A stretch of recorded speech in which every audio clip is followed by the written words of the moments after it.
Marco Cifuentes. And I can see them right now on the stage, prepping in those final moments.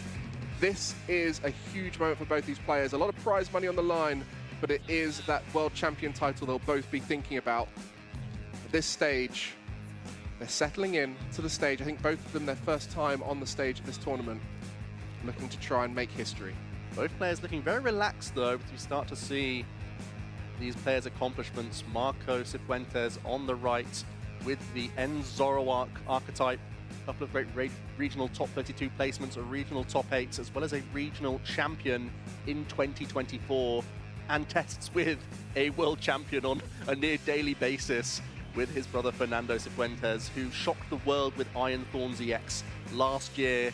Now Marco is trying to do the same thing. You can see on the other side, Justin Newdorf, a fairly new master back in 2024 in Honolulu, was a senior and made top 8 there, and looking to try and show why the young guns are so good here in Pokemon TCG. It's been a storyline a lot of us have been looking at recently, how these senior players are doing as they age up. Justin had a pretty solid 2025 season, but this is definitely the highlight. Just making top 8, an incredible performance, but we'll be thinking about that title at the end of the line. Both players doing well in Swiss, earned their spot here, and it was Marco who, through that asymmetrical top cut, will now be facing Justin, who's been waiting in top 8. I think it's a pretty balanced matchup as well, to be honest with you, Mike. Looking at things, you start to see some prize cards coming out. Not too dangerous so far. The Toad School, more likely a tech card for other matchups, I would imagine. Sometimes denying Night Stretcher, which is a 4-of in Justin's deck, can be useful, but not necessarily a priority that you have to grab early. A couple research for Justin as well. Oftentimes the Dragapult Dust Noir build is more high maintenance, so you rely on these research to see a whole heap of cards, but not necessarily anything devastating just yet. And you might not be able to tell from Marco's prize cards there, but he is playing Zoroark, Yes. the sort of breakout deck at this event, one that many weren't talking about.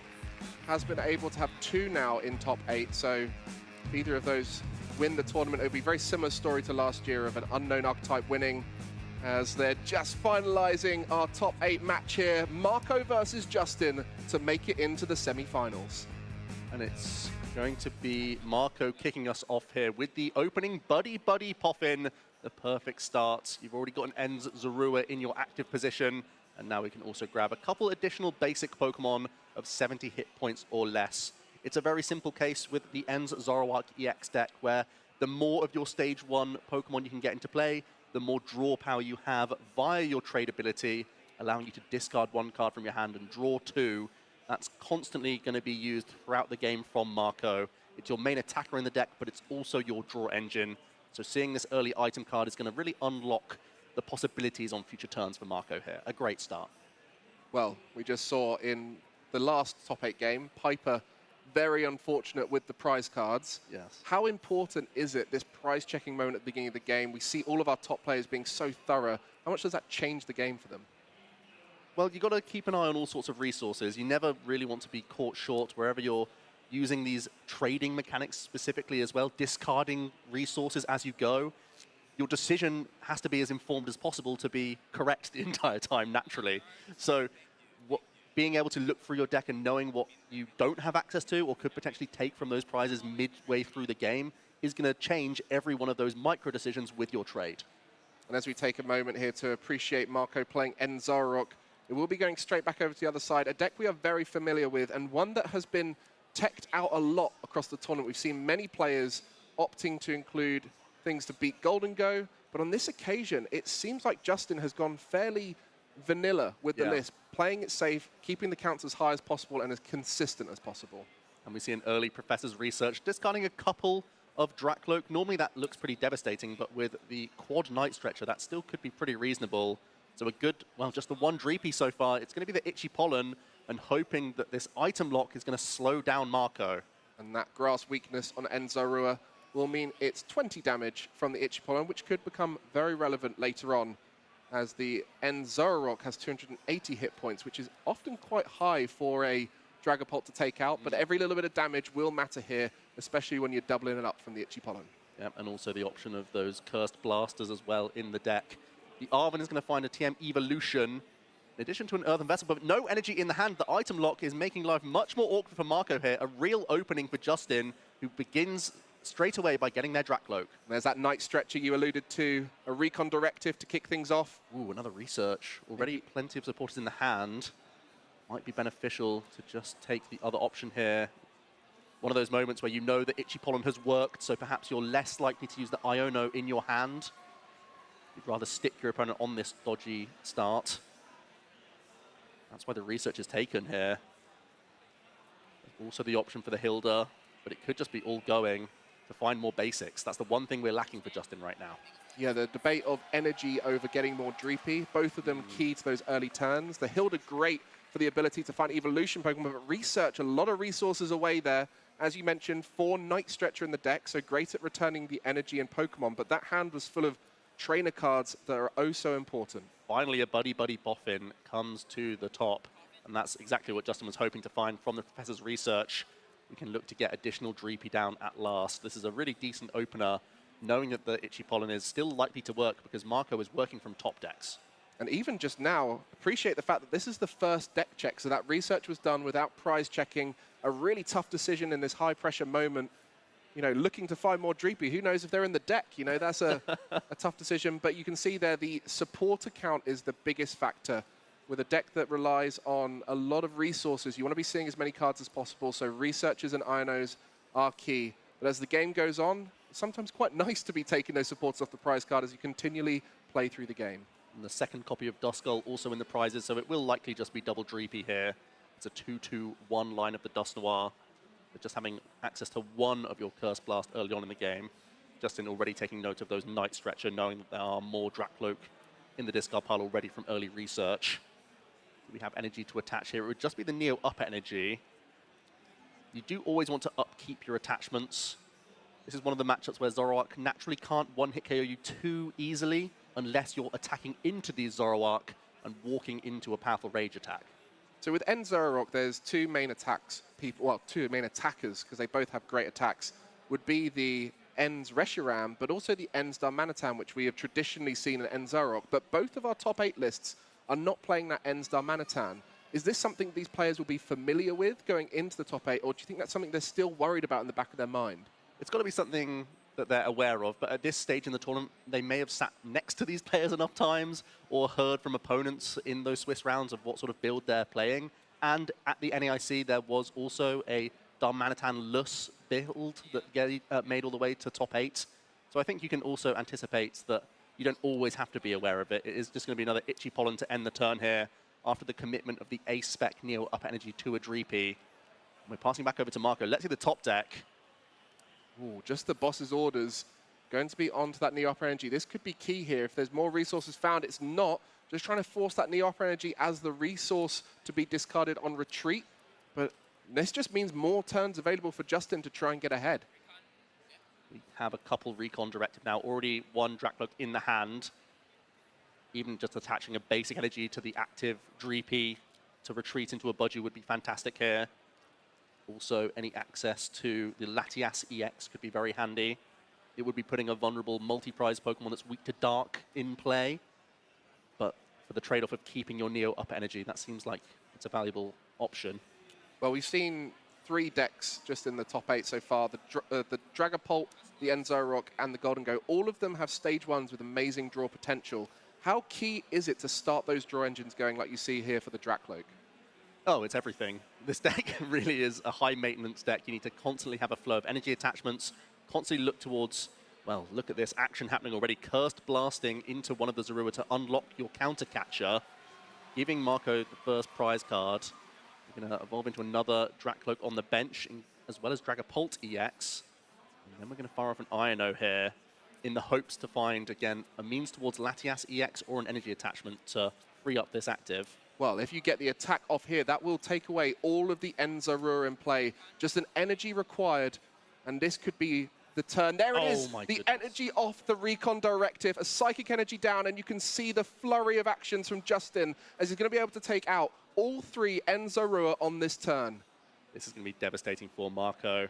The Ultra Ball as well, we can make this board even more robust. There's already the Latias in the hand, but it's going to be discarded because Justin knows that by taking out all 3 of these Pokemon in one turn, it's going to give him so much license over the rest of the game here. Wow, what a setup there. And we mentioned about how important the Itchy Pollen hitting for 20 damage is. You can see now just 2 turns of Itchy Pollen, and you're already set up for the full board wipe.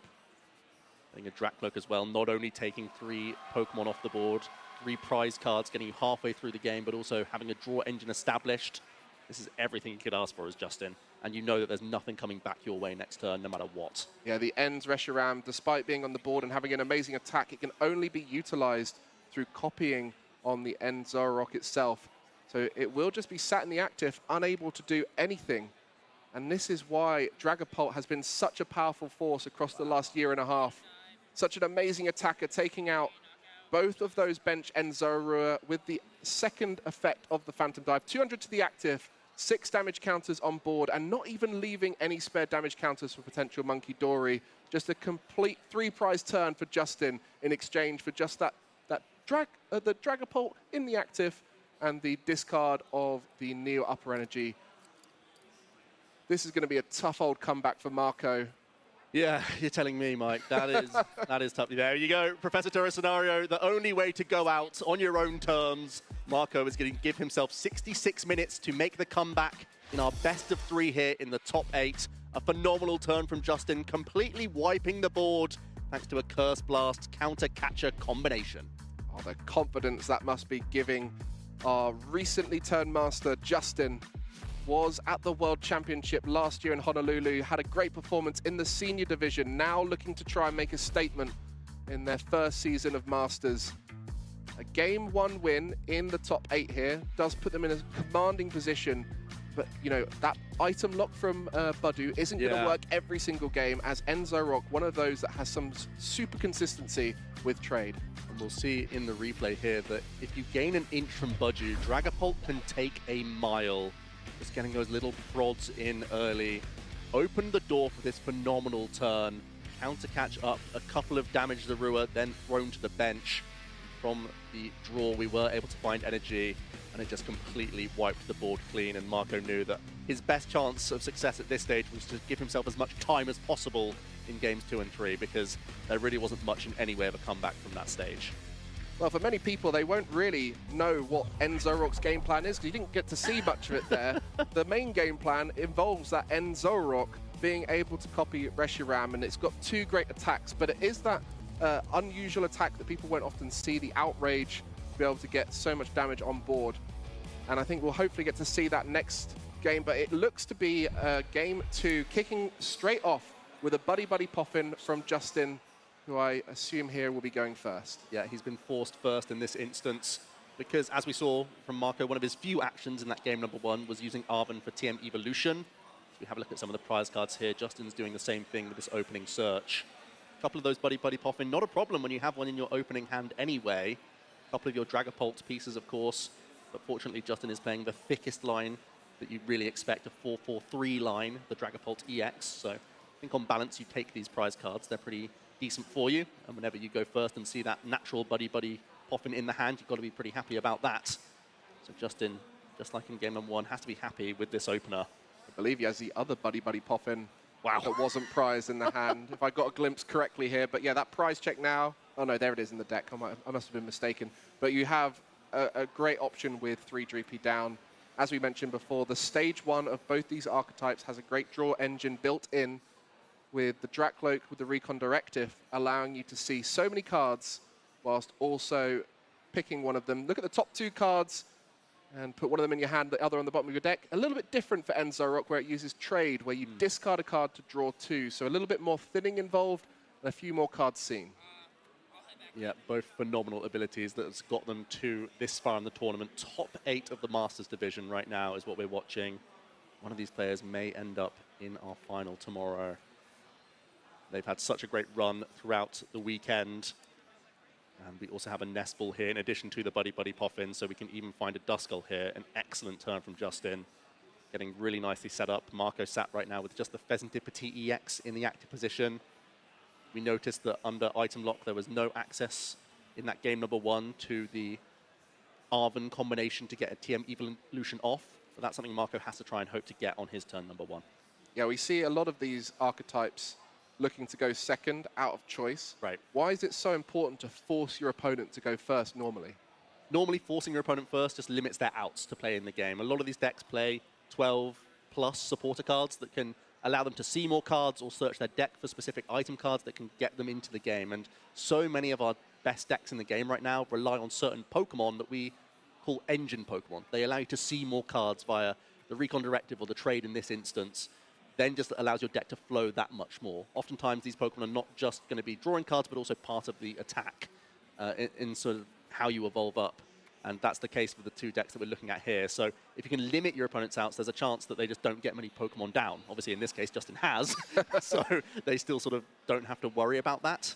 But it also means that Marco has additional outs to play the game. And when you're a game down, you just got to get yourself in the game to have any chance to win it. Exactly. Justin with the 4 Buddy Buddy Poffin and 1 Nest Ball in deck, as well as the 4 Ultra Ball, typically not wanted to be used early on this occasion. A Nest Ball and a Buddy Buddy set up completely. On the other side, a Buddy Buddy Poffin 2. Always fair to see those opening cards seen by both players. It looks like we're going to have a good old game here from both players, but it really was that evolution that differentiated the two of them. Justin able to evolve into the Drakloak in early turns, and meanwhile Marco was not. And there's the Ace Spec in Marco's prize cards. A couple of awkward prizes there. The Unfair Stamp is the Ace Spec of choice in Marco's list. Of course, going the heavy Arven route here, not having anything like the Cyrano in the list, just relying on this TM evolution. Good news is Marco is clutching an Arven right now, so will be able to end his turn on double end Zoroark. But also that Janine's Secret Art in one of the prize cards. Not something you always see within the list, but there is a Binding Mochi within the deck. So low-key, this Janine's Secret Art can be a means of accelerating energy, even under an item lock, but also sometimes that poison that you would often associate as a downside can be an upside here to allow the end Zoroark to reach on unsuspecting Pokemon. Yeah, especially the big basics in the format, the basic EXs, Binding Mochi, taking it over to that 220 number, and with the poison could put the Zoroark down a little bit, but when you're against those aggressive decks, it tends to be fine to do so. And that's the interpretation of End Zoroark Marco has taken. We see a completely different style with our other End Zoroark in the top 8. So great to see different players concluding the same deck, but with completely different styles. And that TM evolution will come through this time and allow those End Zoroarks into play. So Marco very much alive and will be going into that draw engine motion, as we mentioned before, through the trade. Yeah, but Itchy Pollen was so devastating in that game number 1 because Marco was just relying on top decks and was hindered with their outs massively. But now at least Marco has already established some much bulkier 280 hit point Pokemon and has access to trade, so we'll see so many more cards. It feels like in this instance he won't be completely stonewalled by the disruption of an Itchy Pollen, especially with the Janine's Secret Arts within the list as well. For sure, and the first Drakloak on board for Justin, so those engine Pokemon we alluded to are now in play, and the Budu in the active ready to try and disrupt for a little bit, as Dragapult can take a few turns to get going, especially as we need some energy attachments and evolutions to happen. Speaking of evolutions, that Hilda card, a very useful card, introduced in the Black Bolt and White Flare era. And it feels like it was a card printed for this archetype because it can search your deck for an evolution and an energy card. And in this case, we're going to be searching the Neo Upper Energy, the Ace Spec from Justin, coming out straight away here. The more the merrier with Drakloak, the more of these evolution Pokemon you find, the more you can access throughout the game in terms of cards that you see, and that just means options for all sorts. But also the Hilda can help grabbing part of your Cursed Blast package as well. Let's see a second Recon Directive here. But always good to have access to that Neo Upper Energy throughout the game. Yeah, Neo Upper Energy typically was a hard card to find. You relied on seeing lots of cards to find it. Now Hilda almost guarantees it in some turns, which is amazing. And now we see another Duskull going down. How key will it be to have those on board, ready to pop at any moment with that Cursed Blast? But for now, it will just be time that Justin needs to set up. So the Itchy Pollen into the Pheasantipity, just 10 damage there, putting it conveniently at 200 HP remaining, which could be very useful in the future. And now we see Marco going. That draw engine on board, the trades are happening as the resources are thinned and cards acquired. Looks like we can't get too aggressive this turn thanks to the Itchy Pollen. There's no action with any ends PP up or anything like that. But we can just use another TM evolution here and get another end Zoroark out of the deck. Marco picking up the Pheasantipity. That 10 damage prod was actually very relevant. It sets up a Phantom Dive to KO the Pheasantipity EX, so may as well get that out of play when you have the opportunity. And End Zoroark is one of these terrifying Pokemon when it sits in the active position. because it forces Justin into this strange spot of never wanting to attack into this Pokemon unless they're taking a knockout, because there's always the Ends Reshiram waiting in the wings with powerful Rage.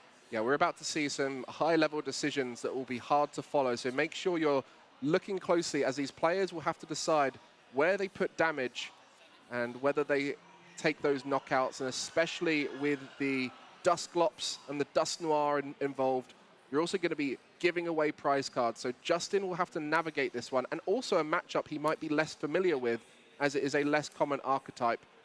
So we'll now just be trying to set up that board more. We'll be able to swing with Dragapult this turn, but as mentioned, leaving 200 damage on Enzorok would open up the ability to use the Ends Reshiram first attack, Powerful Rage, which is so good at returning damage back at double the amount. Does 20 times the amount of damage on your Pokemon.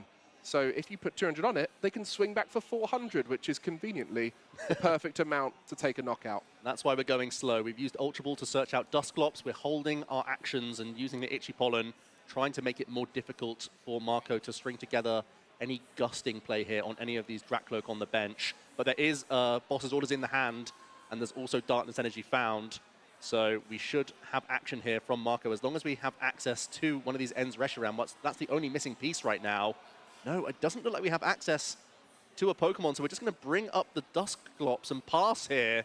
The Itchy Pollen denying the use of Nest Ball means there's nothing that we can copy with the Night Joker attack. And Marco not able to string together the best turn possible. The use of Boss's Orders on Dusclops forces Justin to find a means of using this ability to its best effect, or to try and find a Dusknoir in addition to a Dragapult EX here. Yeah, we looked at those prize cards, and there was one Ends Reshiram prize, but you're thinking, hang on a minute, you've got another one, you only need the one. Right. But in the case where you can't use those item cards to find the single Ends Reshiram you have, naturally drawing into your singular out is quite tricky, and we saw exactly that in the last turn. But gusting up the Dusclops, it's an interesting play, as it can find itself out of the active with its ability. Why do you think he's forced it into the active? I think the hope is that Justin hasn't really fired off many supporters over the last couple of turns, and you're just trying to think that maybe they're limited to just their Recon Directive and trying to force them to find multiple Stage 2 Pokemon all next turn. Because the 5 counters isn't doing much. It really has to be, as the Recon Directives, I believe, finds a Dragapult EX. That gets us one step closer from Justin launching a big Phantom Dive attack here. But it's only going to happen if it can come alongside a Curse Blast here. It really doesn't make any sense to hit into this end Zoroark. I feel like you have to be knocking these Zoroark out cleanly. But wait a minute. But can use a Night Stretcher to get back the Dusclops and go again. But that's giving away 2 prize cards, which would be a lot of resources from Justin. So the guaranteed knockout with 2 prizes given up is not as valuable as the single prize card given up with a Dusknoir that is not guaranteed right here. We could go back into Budgie as well, don't forget. If we want to try and play around both of these Zoroark at the same time, we don't have to Phantom Dive here. Ooh, that's the unfair stamp coming off the prize cards as well. Wow. Justin, there's not going to be a knockout this turn. It looks like we are just going to be, well, yeah, Night Stretchering back the Dusclops. Night Stretchering back the Duskull as well. There's no secret that these Curse Blasters are the key to the matchup. We're going to capture up the only Zoroark without energy, and that's one other way that you can try and play around the Ends Reshiram, but we know that Marco does play the Janine's Secret Art. So even an active position Ends Zoroark can attack all in one turn with no energy attached to it. Here's the Iono though. Any other option for Justin? The final Recon Directive as well. Does have access to another Dragapult EX. Again, could be a means of protecting your energy if you pick that Pokemon. Yeah, and gusting up one of your opponent's Pokemon can gain back turns for Dragapult EX. But that Ends Castle, the stadium of choice for Ends Zoroark, does allow free retreat of your Ends Pokemon. So not as effective at stopping them from retreating, but you still have to find the card to make it possible. So Marco will be somewhat comfortable knowing there's lots of different options, as you mentioned, to be able to get an attacker on board, but does need to find both the Ends Reshiram as well as the energy to attack here on this turn. This is where it gets really interesting, because I think the setup from Justin on this board position, trying to Phantom Dive to put these other Zoroark in range of a knockout, as we see the 8 counters going onto one of those Zoroark at the very least, Means that Marco... Ooh, there's the Ends Reshiram already picking up. We have a couple of trades. I think the big punishes here are a Professor Torres scenario or a Janine Secret Art. That's what we're looking here for, Mike. The last trade, do we see it? Is it there? Was the Nest Ball, which would have been nice earlier on, but you do have the Petrant EX as well to switch out the active, so a manual attachment plus the Petrant EX would be possible. There's the Ends Castle as well, so an energy here would be ideal, and the board is starting to look strong here for Marco. We've got an attacker, we have an energy, and we will be swinging back, but the energy needs to go on the active to be able to get a return knockout. That's the thing, I don't think we can string it together at this stage. There are energy switches in the deck as well, however.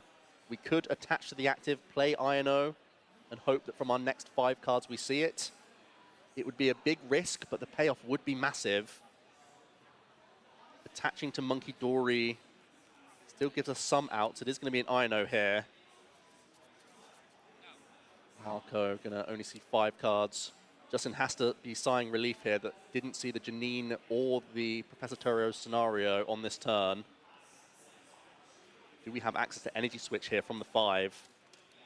If not, we could just be going into another End Zoroark and passing for another turn here. Yeah, so many amazing options in the deck. Marco just unable to find them. And for Justin, he asked so many questions of the deck with that gust up of the energyless End We do have an Zoroark. energy switch. Here we go. That at least allows us to start launching an attack at last. Marco can deal the 170 damage with Virtuous Flame here, in addition to the 3 damage counters from Adrenabrain. Chose to take the damage off the active, so that it's more than a Dusclops required to KO the End Zoroark. It would force a Dusknoir. Action back over to Justin, though, who's just dodged a potentially really dangerous turn. 100%. As we mentioned, the End Zoroark has 2 amazing attacks. This time it was the second attack of Virtuous Flame. But the Powerful Rage is really the one many of these End Zoroark believers have lent into, because many of our strongest decks in the format right now tend to leave damage on board. And that's a prime example of it with the Dragapult. 200 into the active would have been able to get the return knockout. And now for Justin, game 1, and is now looking to close out his top 8 match in a 2-0 fashion. Having options on board, whether it's the Dragapult, the Dusknoir, will be looking to try and create a solution here, whether it's this turn or setting up for the next.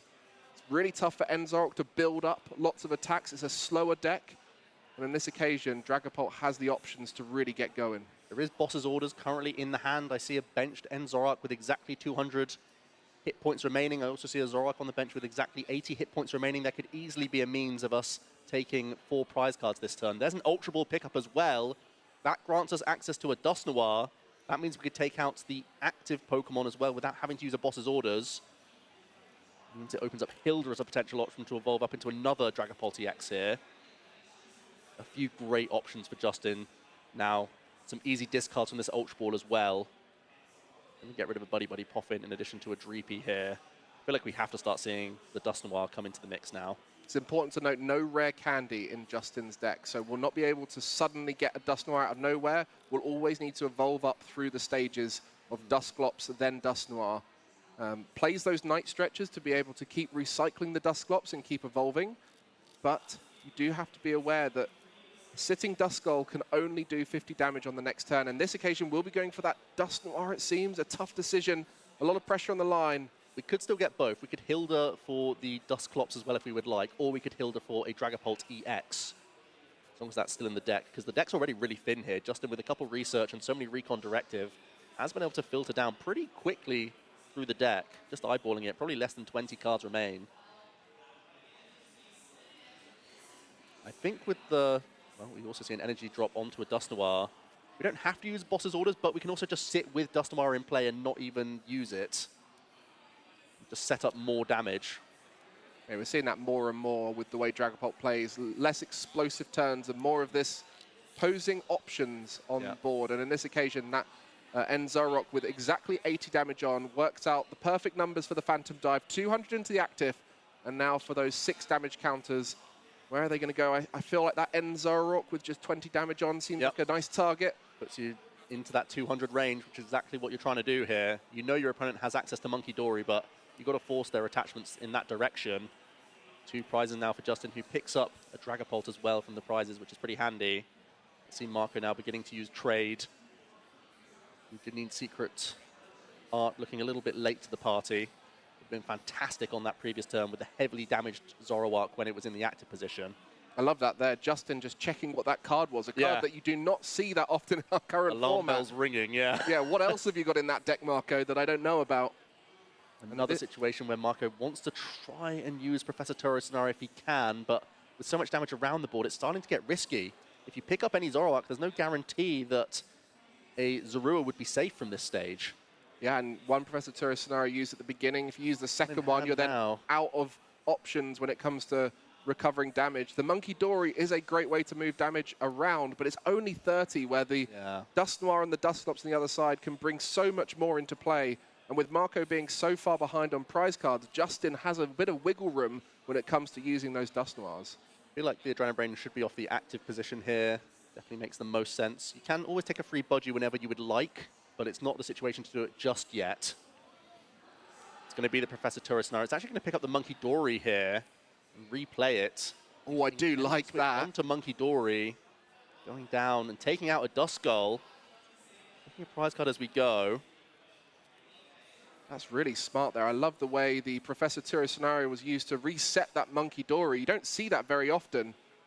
And we'll just be retreating here into the damaged end Zoroark. And that's the downside of energy switching off, is it now means the access to an attacker has been removed. And so the damaged end Zoroark will be promoted.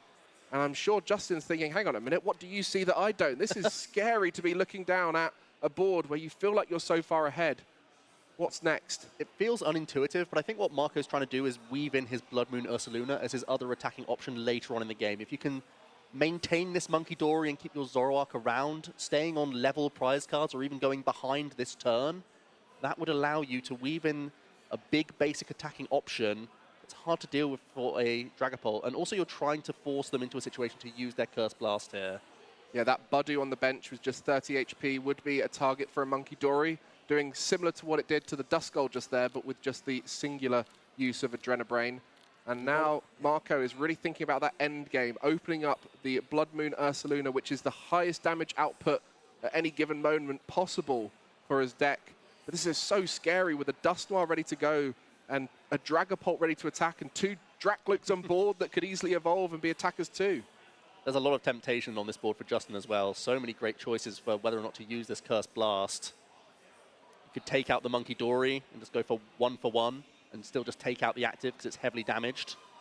As we're Night Stretching back our own Monkey Dory here by the looks of things, and the Hilda going to grab the Luminous Energy straight away. Looks like Justin's eyeing up a strong line of play here. Yep, Curse Blasting, putting damage into the Zoroark, and that's going to be a 4-prize swing. Justin is going to be 2-0ing, putting himself into the top 4. Justin navigating the final moments there, a combination of Adrenabrain and the Dust Noir's Curse Blast to set up damage on the bench, and the Phantom Dive knocking out the active, finishing off the bench Pokemon. We mentioned Justin was here before at Worlds last year as a senior and has now shown exactly why in Masters he's a name to watch out for. We'll be progressing to our top 4 and a chance to make it to the World Finals. Such impressive stuff from Justin, who was looking at laser focus, and you can see why. It was a strange matchup. There were strange tech cards to be aware of, but Justin was careful throughout the game, allowed that damage to rack up, and made the most out of every single Curse Blast there. In addition to Monkey Dory,